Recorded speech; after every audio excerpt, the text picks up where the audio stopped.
sort of brought to the world of publishing, I think, was, I've touched on this already, is that we did something that was quite simple in truth. It was this world of humor that existed in everybody's world, but it had never been put on paper before. Yeah.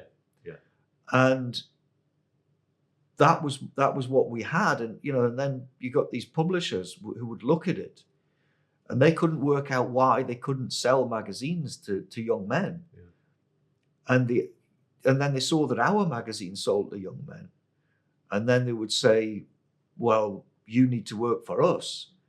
And we would say, okay. And then they would say, but you can't do it like this anymore. You know, you need to change. You can't do the thing that's succeeded. That thing. You've got to change to what we think you should do. And that was exactly it. And you know, it got to the stage where we were having interviews with big publishing houses. And the three of us, you know, three scruffy sort of teenagers from Newcastle turn up in these big executive offices.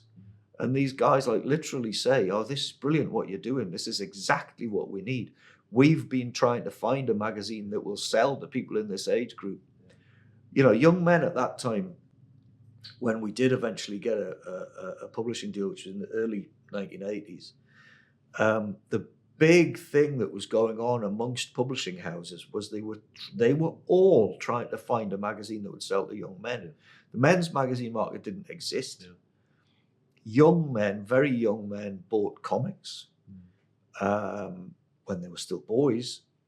When they became men, they drifted into, some of them would buy specialist magazines like car magazines or football magazines.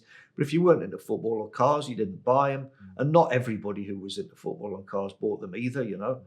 So it was like a limited, very limited market. Women's magazines was a different matter. Women bought millions of magazines every week.